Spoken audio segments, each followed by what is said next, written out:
Os convido a abrir a palavra do nosso Deus no primeiro livro de Samuel, capítulo 16.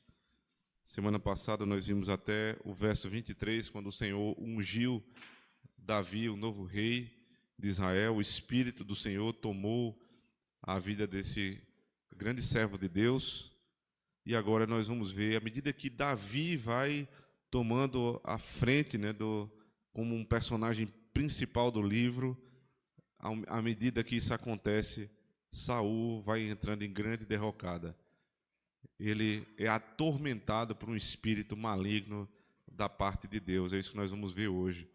Como é possível alguém que provou do Espírito do Senhor, em certo sentido, ser atormentado não pelo Espírito Santo, mas pelo espírito maligno da parte de Deus. Ouçamos dos versos 14 até o verso 23, 1 Samuel 16. E o Espírito do Senhor se retirou de Saul, e atormentava-o um espírito mau da parte do Senhor. Então os criados de Saul lhe disseram: eis que agora o espírito mau da parte de Deus te atormenta. Diga, pois, nosso Senhor a seus servos, que estão na tua presença, que busquem um homem que saiba tocar a harpa. E será que quando o espírito mau da parte de Deus vier sobre ti, então ele tocará com a sua mão e te acharás melhor. Então disse Saul aos seus servos: buscai-me, pois, um homem que toque bem, e trazei-mo. Então respondeu um dos moços e disse: eis que tenho visto a um filho de Jessé, o belemita, que sabe tocar e é valente e vigoroso, e homem de guerra, e prudente em palavras, e de gentil presença. O Senhor é com ele. E Saul enviou mensageiros a Jessé, dizendo: envia-me Davi, teu filho, que está com as ovelhas. Então tomou Jessé um jumento carregado de pão, e um odre de vinho, e um cabrito, e enviou-os a Saul pela mão de Davi, seu filho. Assim Davi veio a Saul, e esteve perante ele, e o amou muito, e foi seu pajem de armas. Então Saul mandou dizer a Jessé: deixa estar a Davi perante mim, pois achou graça em meus olhos. E sucedia que, quando o espírito mau da parte de Deus vinha sobre Saul, Davi tomava a harpa e a tocava com a sua mão.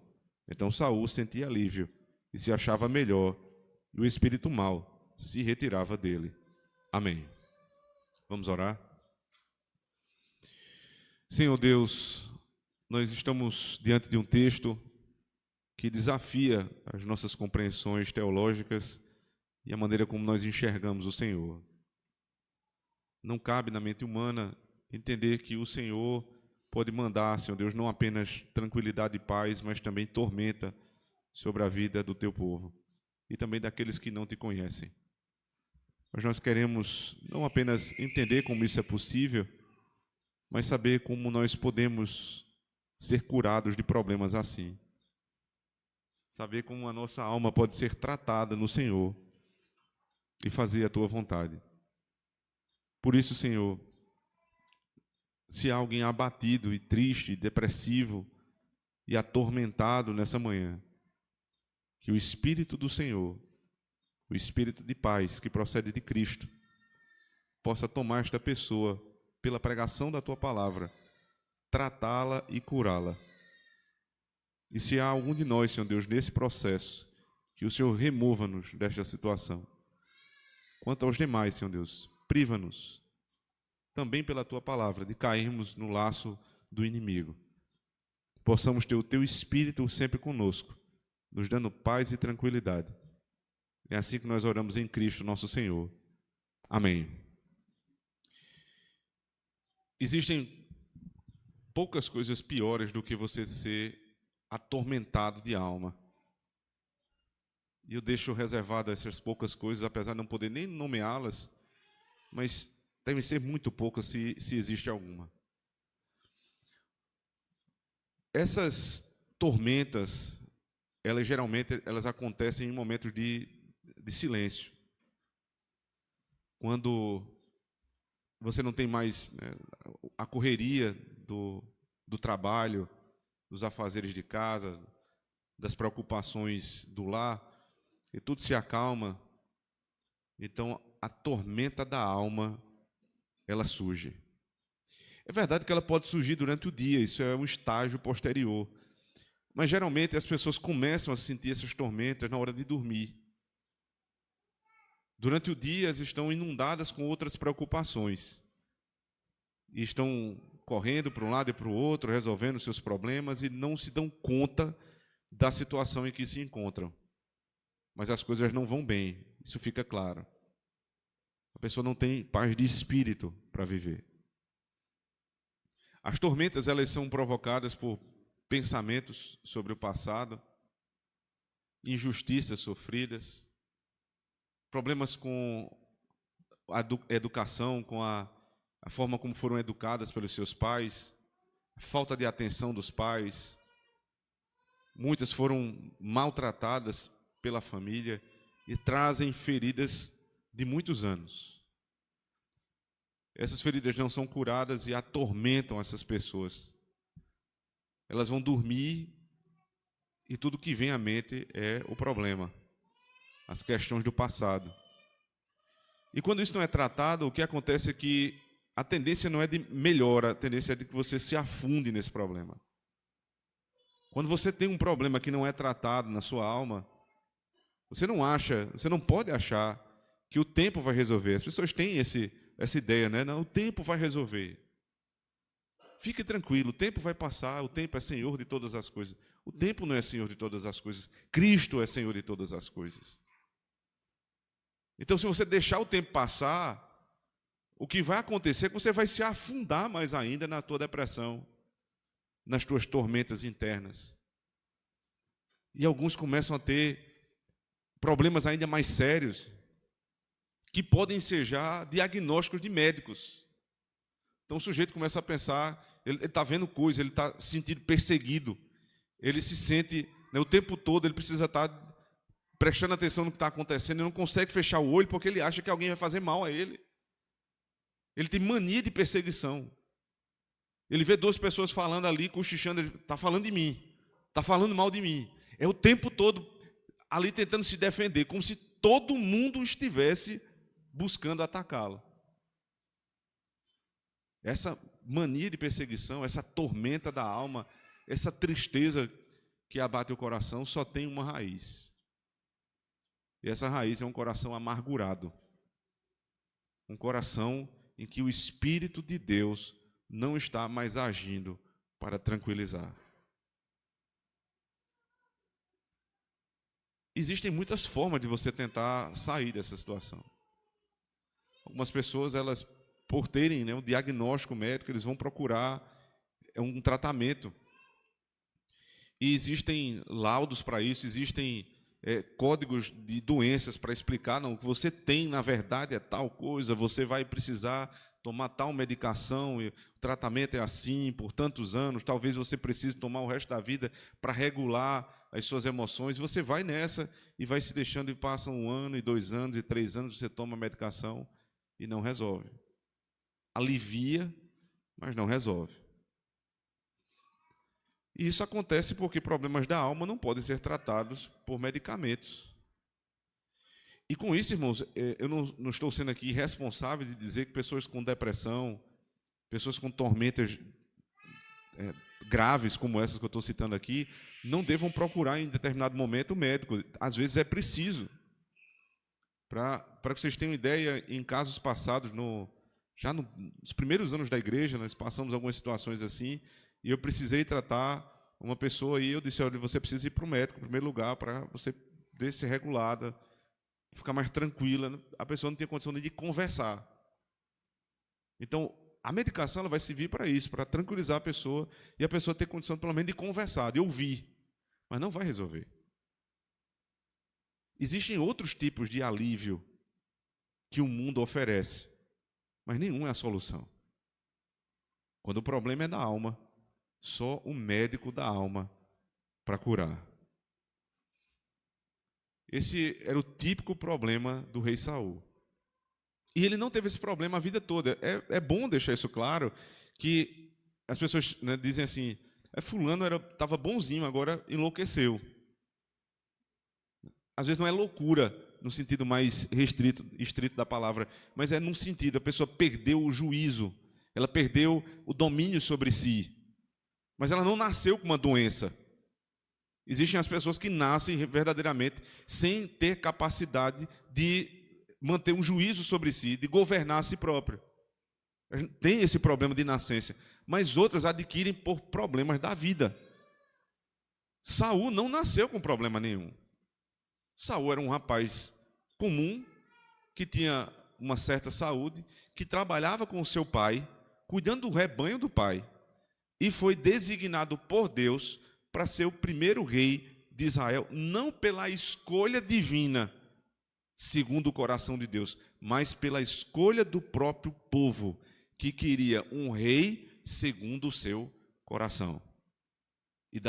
E Saul serviu exatamente para isso. Ele mostrou-se um homem soberbo, um homem altivo e um rebelde. Porque as ordens que Deus dava, ele cumpria pela metade. E como os irmãos sabem, o cumprimento pela metade é um descumprimento. A obediência pela metade é desobediência. Deus disse: vai até os amalequitas e extermina todos eles, não fica com nada. Quando Samuel percebe, Saul está com os despojos de guerra e dizendo: não matei, porque isso aqui tem um propósito melhor. O profeta disse: Saul, melhor é obedecer do que sacrificar. E a desobediência sistemática, obstinada, levou Saul até o estágio em que ele se encontra aqui, 1 Samuel, capítulo 16. Portanto, irmãos, muitos desses problemas da alma, muitas dessas tristezas que acompanham alguns de vocês, quando vocês deitam para dormir, ou até durante o dia, está no carro sozinho, sozinha, e vem os pensamentos, a tristeza abate no coração, você de uma hora para outra, você não sabe o que aconteceu, você está triste, você perdeu a alegria, o brilho do rosto, você não quer ver ninguém, você quer se afastar das pessoas que você ama, que você convive o tempo todo, de uma hora para outra, você não tem desejo de estar perto. E as pessoas começam a não entender o que está acontecendo. Desconfie, isso pode ser um problema da alma, que precisa ser tratado urgentemente. O que é que aconteceu com Saul? A insistência no pecado levou ele à situação narrada no verso 14, observe. E o Espírito do Senhor se retirou de Saul. Preste atenção. O texto começa com um conectivo. E o Espírito do Senhor se retirou de Saul. Então é necessário que nós entendamos o que vem antes. A partir do verso 11, você lê comigo. Disse mais Samuel a Jessé: acabaram-se os moços, e disse: ainda falta o menor, que está apacentando as ovelhas. Disse, pois, Samuel a Jessé: manda chamá-lo, porquanto não nos assentaremos até que ele venha aqui. Então mandou chamá-lo e fê-lo entrar, e era ruivo e formoso de semblante, de boa presença. E disse o Senhor: levanta-te e unge-o, porque é este mesmo. Então Samuel tomou o chifre do azeite e ungiu no meio dos seus irmãos. E desde aquele dia em diante o Espírito do Senhor se apoderou de Davi. Então Samuel se levantou e voltou a Ramá, e o Espírito do Senhor se retirou de Saul. Agora você entendeu. O Espírito do Senhor aqui não é o Espírito ligado à salvação. Porque é aí onde os pentecostais erram na interpretação do texto. Eles apontam esse texto como sendo um texto que vai provar que você tem a salvação e você perde a salvação. Como? O Espírito de Deus se retirou de Saul. Mas o texto não está falando o Espírito no sentido de salvação. É o Espírito no sentido da unção para o reinado. Basta ler os versículos anteriores que você vai entender isso. O que acontece aqui é, quando Jessé apresenta Davi a Samuel, há um sussurro de Deus no ouvido do profeta, e diz: é este mesmo. E o que acontece em seguida é que o Espírito de Deus apodera-se de Davi e deixa Saul. O que é que estava acontecendo com Davi? Davi estava sendo ungido rei. O que é que estava acontecendo com Saul? Saul estava perdendo o espírito que ungiu como rei. É simples assim. Então, no final das contas, Saul nunca teve o espírito no sentido de salvação. Ele teve o espírito que ungiu para um determinado fim, para uma missão. Os ofícios de Deus são dados assim. O Espírito do Senhor capacita alguém para um determinado trabalho de liderança. Então, na igreja, os homens são como que ungidos por Deus. Hoje nós falamos de investidos de poder. Eles são ordenados por Deus para o ofício. Os magistrados civis, eles são ordenados por Deus para o desempenho da função. E os pais são ordenados por Deus para criarem os seus filhos. Não dá para governar sem o Espírito. Não dá para governar. Imagine, irmãos, ter pais sem o Espírito. Pastores sem o Espírito. Governantes sem o Espírito. É possível. É possível que isso aconteça. E estas pessoas, quando tentam exercer um cargo de liderança, um cargo de governo, sem ter o auxílio do Espírito, elas recebem sobre si uma responsabilidade tremenda, que não vão suportar. Se você tentar chegar a um cargo de liderança que precisa do Espírito de Deus, sem ter o Espírito de Deus lhe ordenando para isso, você vai sentir um peso, mas um peso tão grande, que vai chegar a hora de você se sentir atormentado de alma, até o ponto de dizer, eu não quero mais isso para mim. Quantas pessoas não descobrem isso depois? Eu não devia ter me metido com isso. A palavra de Deus diz, não queiram muitos de vós serem líderes. Não queiram. Porque se você não tiver o Espírito do Senhor, que lhe ungiu, que lhe autorizou, que lhe ordenou a fazer o que você está fazendo, esta atividade será o maior peso da tua vida. Ninguém é obrigado a exercer cargo de liderança. Ninguém é melhor por exercer cargo de liderança. Mas quando alguém tenta, e quando alguém é colocado como Saul foi, Saul não foi colocado pela escolha de Deus, Saul foi colocado pela escolha do povo. Deus tinha nos seus planos os motivos pelos quais ele permite que isso aconteça, mas não era do desejo de Deus, no sentido do governo de Deus para o bem do povo, que isso acontecesse. O final é sempre o bem. Mas o que aconteceu? O povo foi um povo sofrido enquanto esteve sob a liderança de Saul. Até que o Espírito do Senhor se retirou de sobre Saul. Verso 14 ainda diz o seguinte: e atormentava um espírito mau da parte do Senhor. Perceba, o Espírito de Deus sai de Davi, de Saul, e vai para Davi. Davi ali está capacitado para ser líder de Israel. O Espírito de Deus sai de Saul. Aí você pode ficar pensando, então Saul seguiu a vida dele normalmente. Não, não é assim que acontece. Não existe vazio no homem. O vazio que o homem sente só pode ser preenchido por Deus ou por um espírito maligno permitido pelo próprio Deus. Não existe vácuo na tua alma. Ou a sua alma é pertencida, preenchida pelo Espírito de Deus, ou a tua alma é preenchida pelo espírito maligno. Não existe uma pessoa que ela seja, desse ponto de vista, assim, não, ela é neutra. Não existe neutralidade na fé. Ou você está em paz com Deus tendo o Espírito de Deus, ou você tem o espírito maligno sobre a tua vida. Não existe neutralidade espiritual. Mas aí o desafio da compreensão do texto é: como é que Deus, sendo bom, pode enviar um espírito mau sobre este homem? Deus é bom e envia um espírito mau?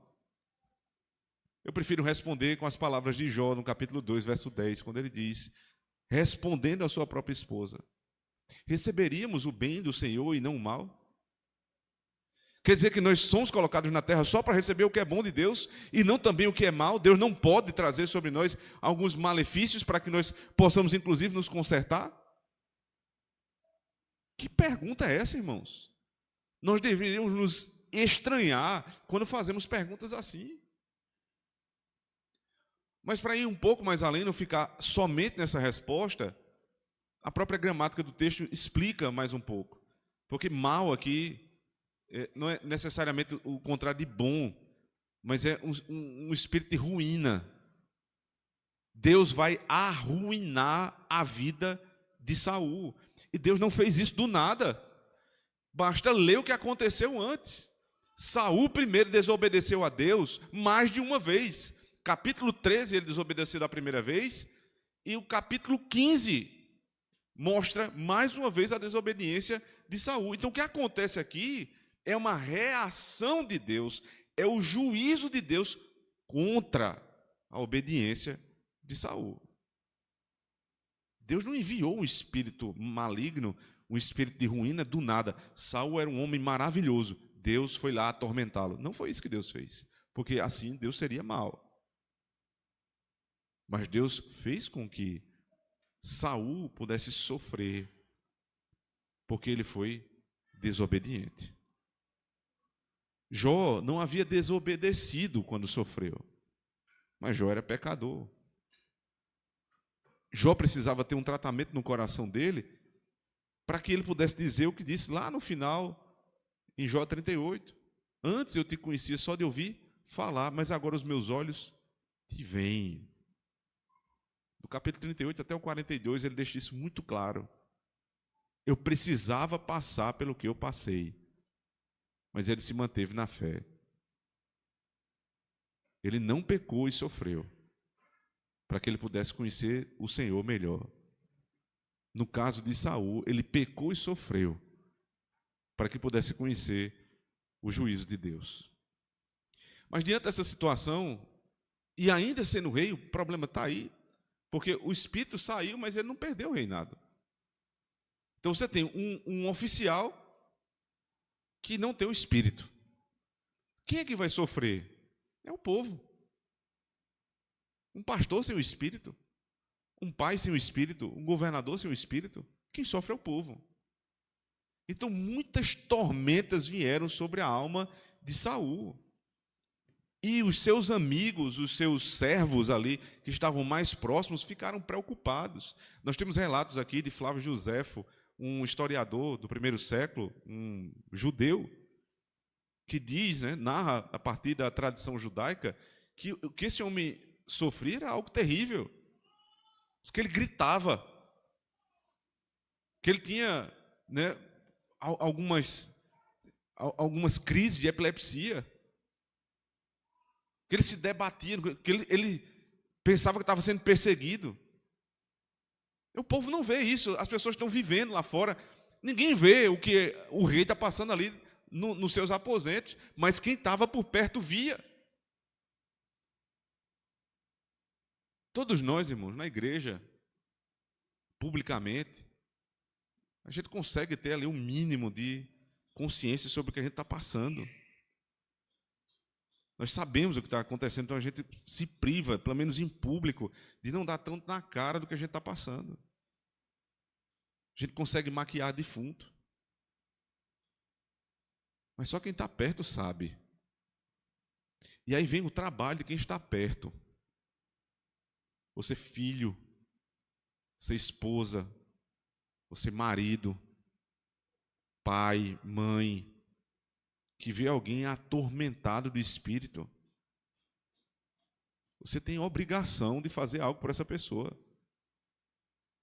de tomar alguma atitude para salvar a alma dessa pessoa. Porque até os servos de Saul fizeram isso. Eles não eram da família de Saul, eles eram servos de Saul, e eles se preocuparam com a saúde mental do rei. Tudo bem, não foi a melhor forma de resolver, mas eles fizeram alguma coisa. Veja, verso 15.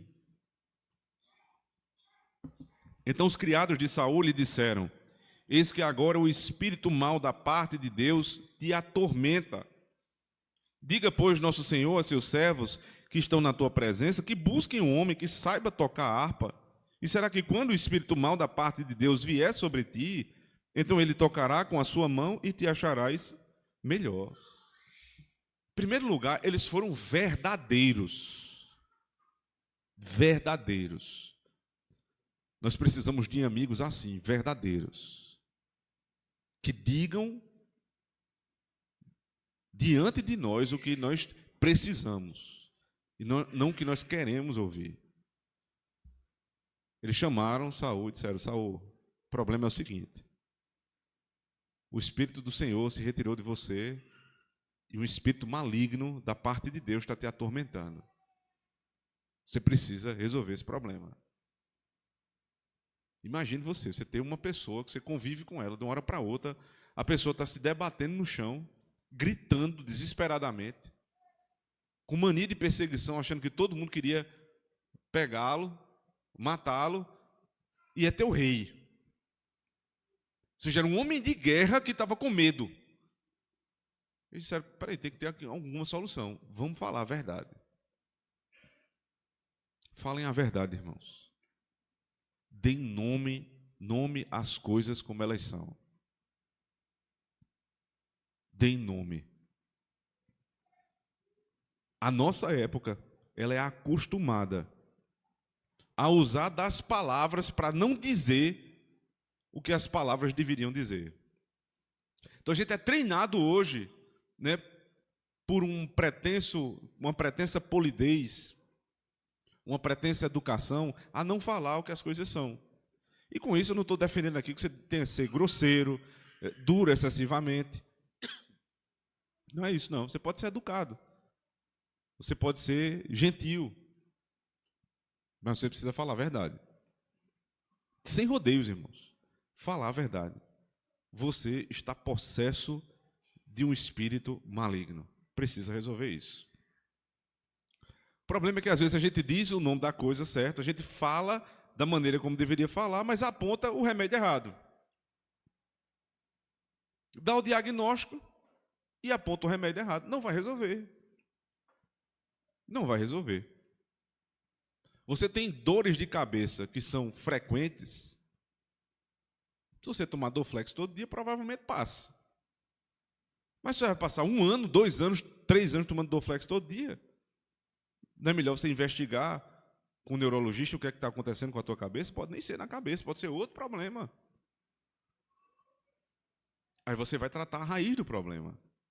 Porque o Dorflex só vai tratar o sintoma. Os amigos de Saul apontaram o tratamento do sintoma, não da raiz do problema. Veja, eles disseram: diga, pois, nosso Senhor a seus servos que estão na tua presença, que busquem um homem que saiba tocar harpa. E será que quando o espírito mau da parte de Deus vier sobre ti, então ele tocará com a sua mão e te acharás melhor. Então disse Saul aos seus servos: buscai-me, pois, um homem que toque bem e trazei-me. Existia desde aquela época um tratamento chamado musicoterapia. A música tem, de fato, essa função de acalmar a nossa alma. É verdade, eu preciso fazer um parêntese aqui, que existem músicas que não acalmam a nossa alma, mas não foram feitas para isso. Elas foram feitas para nos agitar, para nos alegrar, em outro sentido. E outras que são aquelas músicas que você usa para acalmar. Você tranquiliza. Só em ouvir aquela música, você tranquiliza. O pessoal que é mais ligado aí ao tratamento do sono, existem alguns tipos de ruído que eles indicam para você colocar durante a noite, né? Vários tipos de ruído que você bota para dormir melhor. O som acalma.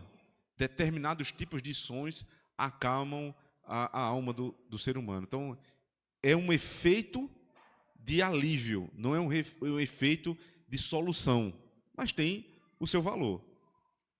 Então, a musicoterapia era usada desde sempre para isso, para pessoas aflitas serem acalmadas. Outras músicas não, elas não só não acalmam a alma, mas elas despertam o espírito mal nos homens, né? Tenha muito cuidado, né?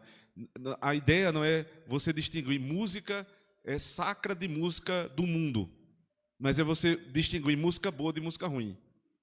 Ou seja, música ruim não ouça, nem aquelas que trazem o nome de Deus, porque algumas são doutrinariamente contrárias à palavra de Deus, usando o nome de Deus.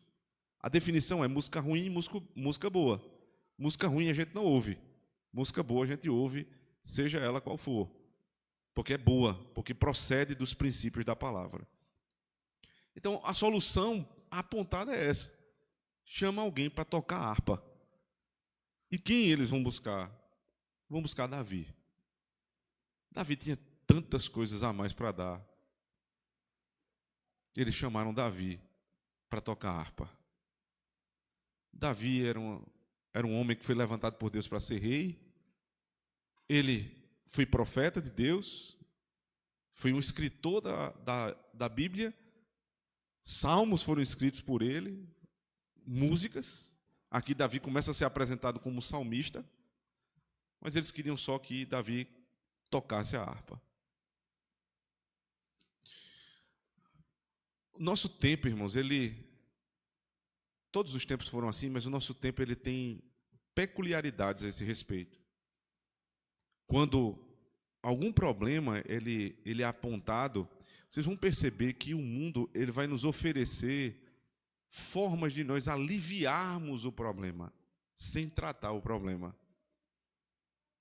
Você tem problemas, né? Então, como é que você faz? Você alivia os sintomas dos teus sentidos. Você está triste. Bora para o shopping, comprar. Comproterapia, né? Vai para o shopping, estoura o cartão e volta para casa feliz. Aí fica feliz, abre aquelas embalagens, né? Tem aquela primeira alegria, joga lá, acabou, não tem mais felicidade. E a felicidade ela pode até permanecer até a chegada da fatura do cartão. Os problemas da tua alma não serão resolvidos por compras. Não há problema nenhum em você comprar, desde que você, em primeiro lugar, precise e tenha condições. Se eu tenho condições, mas não preciso, nem precisar, veja só, deixa eu fazer um segundo adendo. Precisar não é necessariamente aquela necessidade primária, porque senão você só vai comprar feijão com arroz. O pão que a palavra de Deus nos diz é mais do que a necessidade primária. A necessidade da beleza é necessidade. A necessidade de ordem é necessidade. A necessidade de estimular os sentidos é necessidade. O cheiro, né? As cores, tudo isso é necessário. Mas o que não é necessário é o que passa disso. Que você nem precisa de fato, nem tem. Mas você compra para acalmar a tua alma. Quando essa vontade louca de comprar,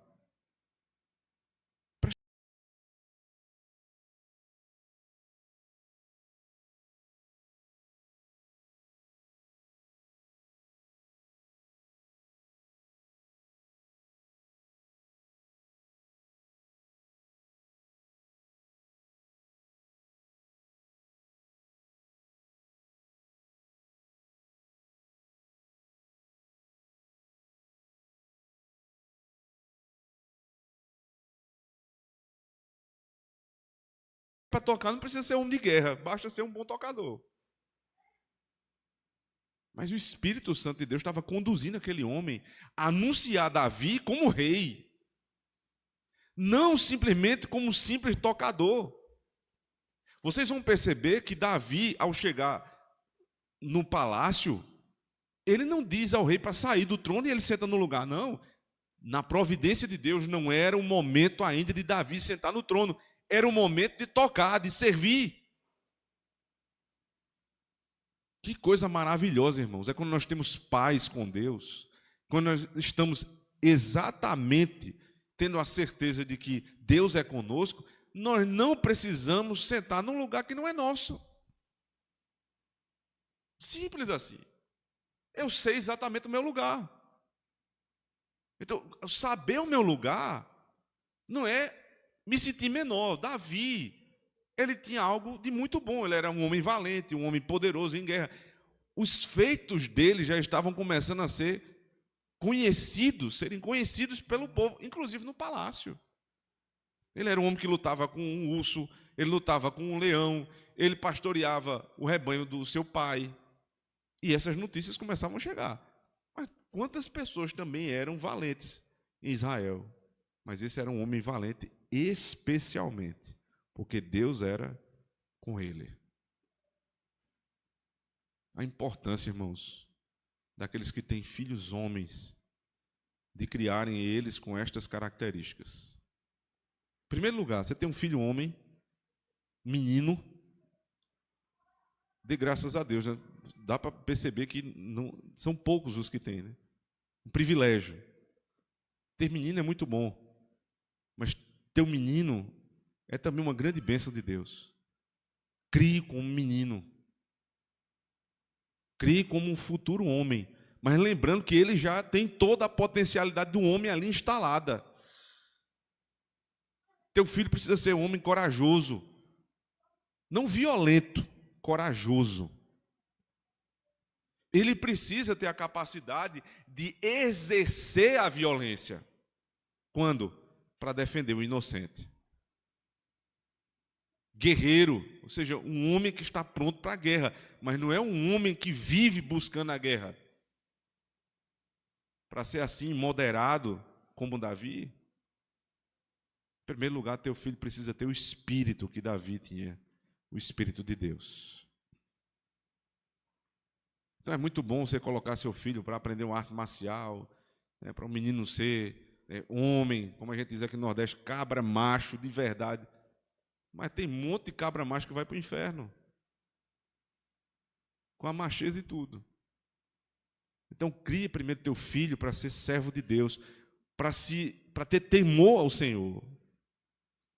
E então, estas outras características que procedem da masculinidade bíblica serão afloradas e devem ser estimuladas pelos pais. Em primeiro lugar, ele precisa ser servo de Deus, andar com o Senhor. E então, valente, corajoso, sábio. A palavra diz assim, prudente em palavras. Eu sei que algumas versões diz que parece até uma dureza, né, na palavra. Ele é duro, firme na palavra. E aí a Corrigida Fiel, ela é mais sensata, mais sábia na tradução, né? Por isso que a gente escolheu tão bem essa versão da Escritura. Ela diz assim, prudente em palavras, porque é o que o texto original quer dizer. Ele é prudente, ele é preciso nas palavras. Davi tinha tanta sabedoria de Deus que ele era um jovem que não falava besteira.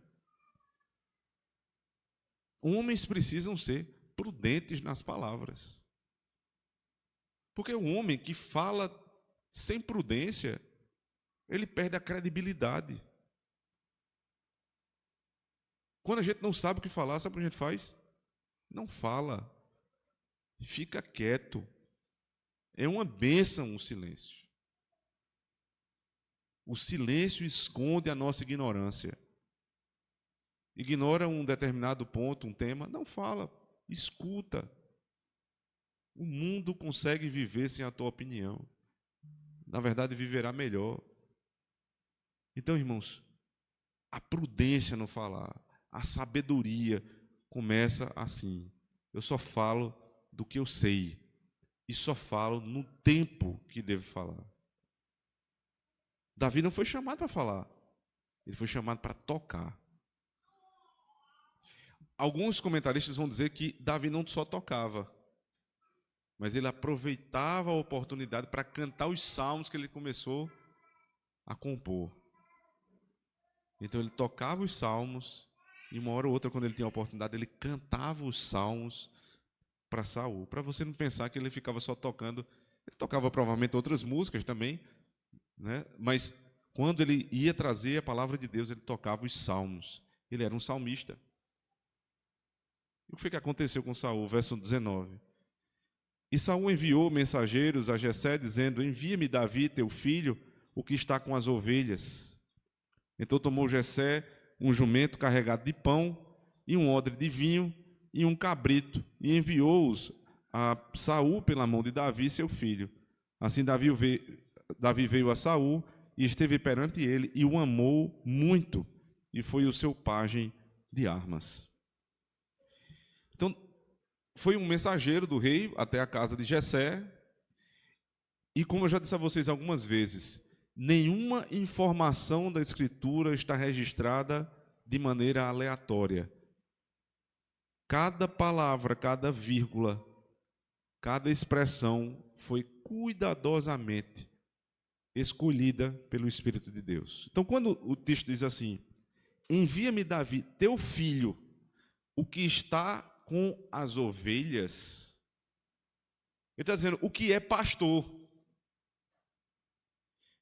Ora, Saul deveria ter buscado Samuel, que é um profeta, um pastor. Ele não buscou, ele fugiu do pastor. Mas sem querer, ele acabou chamando Davi, que era pastor de ovelhas, e já havia sido escolhido por Deus, sem ainda a consciência de Saul, como novo rei, ou seja, como novo pastor de Israel. No final das contas, quem estava dentro da casa de Saul era um pastor. Ele chamou um pastor sem querer.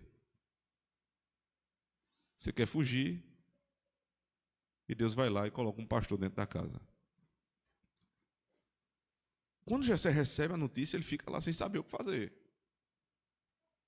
Pode ter passado pela cabeça dele, inclusive, né, um temor, porque Davi foi ungido dentro da casa dele, ninguém sabia, mas vai que essa notícia vazou.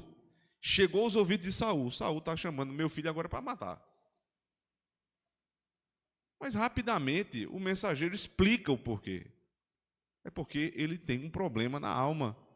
E seu filho vai lá para tocar. E aí muda de figura. Então Jessé não só permite, como manda um presente. Ele manda pão. Veja, o texto diz assim: carregado de pão, um odre de vinho e um cabrito. Pão, vinho e um cabrito. Elementos ali das refeições pactuais de Israel. Ele oferece ao rei um presente pactual para o rei. Quando Saul recebe e passa um tempo com Davi, Davi é um rapaz tão bom, tão simpático, tão agradável, tão sábio nas palavras, que Saul passa a amá-lo. Coloca ele não só como um tocador, porque Davi não tinha o que tocar o dia todo. Então ele era pajem de armas, ele cuidava lá do paiol de Saul, e quando precisava ele ia lá tocar. E a convivência fez com que Saul o amasse muito. O que foi que Davi fez? Tocou. Verso 22. Então Saul mandou dizer a Jessé: deixa estar a Davi perante mim, pois achou graça em meus olhos. E sucedia que, quando o espírito mau da parte de Deus vinha sobre Saul, Davi tomava a harpa e a tocava com a sua mão. Então Saul sentia alívio e se achava melhor, e o espírito mau se retirava dele. Davi tocava e havia alívio na alma de Saul. Mas ele parava de tocar, Saul voltava às suas atividades. O que é que acontecia de novo? O espírito maligno voltava para Saul. Não resolvia. Era um paliativo, mas não resolvia. Davi pegava a harpa, começava a tocar, cumprindo a obrigação dele. Sabe por quê? Prestem muito bem atenção nisso aqui. Existem situações que nós somos chamados a agir como cristãos, e aqui especialmente como um oficial que já tinha sido ungido, que a gente sabe que não vai resolver. Existem pessoas que procuram o trabalho dos pastores que não são membros da igreja, que não querem nada com Deus, que dizem naquele momento de desespero ali que estão querendo ajuda. A gente não tem como sondar se a pessoa de fato quer ou não quer. Mas aí a gente vai se furtar, vai deixar uma pessoa atormentada se afundar na tormenta? Não. Se eu sou portador da palavra de Deus, portador da verdade que liberta, eu não sou o dono da verdade, mas portador dela, e vejo alguém sofrendo, eu tenho obrigação de aliviar a dor, mesmo que eu saiba que não vai resolver, irmãos. Eu sei que existem pessoas que defendem que o aconselhamento ele é privativo dos crentes. Em um sentido eu até entendo, mas quando uma pessoa está atormentada, o aconselhamento é evangelismo. Você vai aproveitar aquele momento, aliviar a dor e apontar Cristo. Se a pessoa vai aceitar ou não, é outra história. Mas como pastor da igreja, como ministro do evangelho, eu sou chamado a pregar para todos. O efeito da pregação não está sobre o meu poder, sobre o meu controle. Mas o fazer ou não aquilo que eu fui enviado, isso sim. Irmãos, se vocês puderem aliviar a dor de alguém, não pensem duas vezes, aliviem. Mas você está sabendo, mas aquela pessoa ali, ela vai voltar para fazer a mesma coisa, é problema dela, não é teu. Mas você não vai deixar uma pessoa atormentada nessa situação. Tem gente que nos procura e diz assim, pastor, ore por mim. Eu vou dizer, não vou orar não, porque você é um ímpio miserável. Vai arder no fogo do inferno. Não vou fazer isso, irmãos. Muito provavelmente ele vai arder mesmo. Mas não será pela minha omissão. Não pode ser pela tua omissão, irmãos. Alguém te pede para orar, ore com ela. Ore por ela. Alguém te pede aconselhamento, senta com a pessoa, dedica teu tempo e explica ali o que é que a palavra de Deus diz. Talvez não resolva o problema da alma dela, mas resolve pelo menos aquele problema ali. E as pessoas sairão aliviadas, irmãos. Porque é isso que dá para fazer. E é isso que nós somos chamados para fazer. Aliviar a dor do que sofre por conta do pecado. O texto diz assim, verso 23, e sucedia que quando o espírito mau da parte de Deus vinha sobre Saul, Davi tomava a harpa e a tocava com a sua mão. Então Saul sentia alívio e se achava melhor. Lembre do que disse o verso 18 no final, diz assim, o Senhor é com ele. O Senhor é com ele. Davi tinha a presença do Espírito de Deus, irmãos. Ele tinha a presença do Espírito. Então, quando ele tocava, aliviava. O que é que Davi tocava? Ele ia tocar o que ele conhecia, ele tocava os salmos. Salmos, segundo João Calvino, a anatomia completa da alma, ou seja, o que destrincha a alma do homem, o que revela o que está na alma do homem. Não existe nada melhor do que cantar os salmos. Quando a tua alma estiver atribulada, cante os salmos, recite os salmos. Não existe melhor forma de memorizá-los do que cantando. Cante quando a tua alma começar a sofrer. Não esqueça disso, irmãos. Eles vão aliviar a tua alma. Mas só Cristo pode resolver o problema. Davi alivia. Cristo transforma. Davi fazia com que o espírito maligno saísse um pouco. Cristo, ele dá o Espírito Santo no lugar do espírito maligno. Como é que Cristo se relacionava com os salmos, irmãos? Você abrir comigo Salmo 22. Abra comigo, por favor. Salmo 22.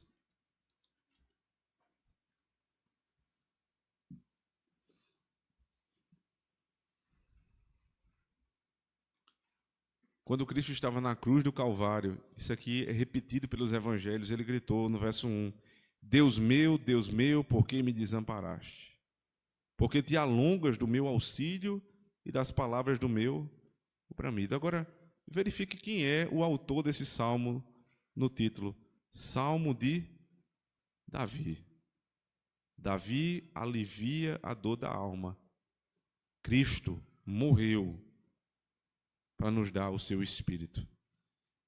Veja agora, Salmo 22, verso 22. Então declararei o teu nome aos meus irmãos, louvar-te-ei no meio da congregação. Palavras de Davi. Agora abra comigo Hebreus capítulo 2.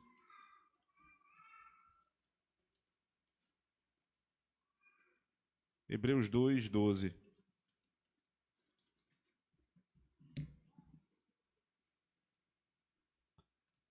Veja o que o apóstolo Paulo nos diz a respeito de quem era. Veja, o título desse texto é Jesus coroado de glória. Verso 10. Porque convinha que aquele para quem são todas as coisas e mediante quem tudo existe, trazendo muitos filhos à glória, consagrasse pelas aflições o príncipe da salvação deles. Porque assim o que santifica como os que são santificados são todos de um, por cuja causa não se envergonha de lhe chamar irmãos. Cristo dizendo. Verso 12, citação lá do Salmo 22, dizendo, anunciarei o teu nome a meus irmãos, cantar-te-ei louvores no meio da congregação. O que é que Cristo faz no meio da congregação?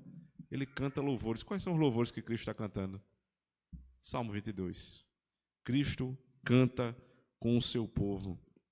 Cristo morreu citando os salmos, não só o Salmo 22, mas também o Salmo 40. Abra comigo. Salmo 40, verso 10.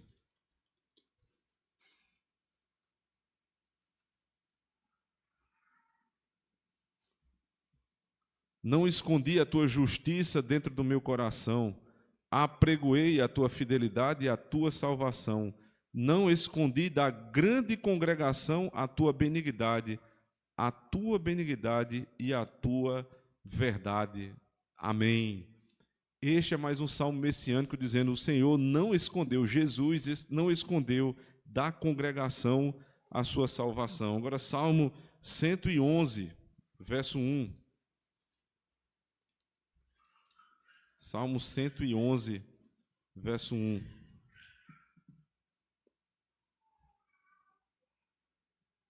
Louvai ao Senhor, louvarei ao Senhor de todo o meu coração, na assembleia dos justos e na congregação. O Senhor Jesus Cristo está na congregação cantando os salmos. Ele viveu ouvindo os salmos. Na Santa Ceia, na última Santa Ceia, o Senhor cita os salmos. Mateus 26, 30. Abra comigo, por favor. Mateus 26, 30.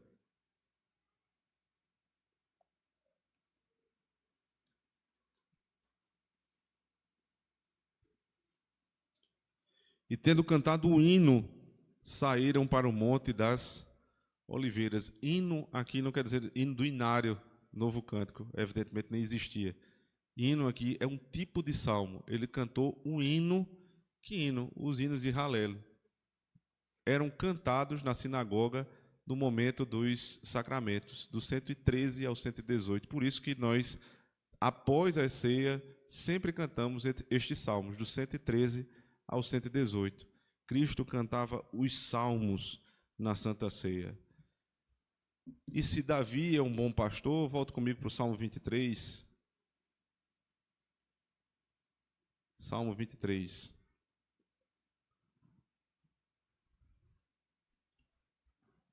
O Senhor é o meu pastor, nada me faltará. Deitar-me faz em verdes pastos. Guia-me mansamente às águas tranquilas. Refrigera a minha Alma, guia-me pelas veredas da justiça por amor do seu nome. Aquele que tocou os salmos para quietar a alma de Saul, um homem atormentado.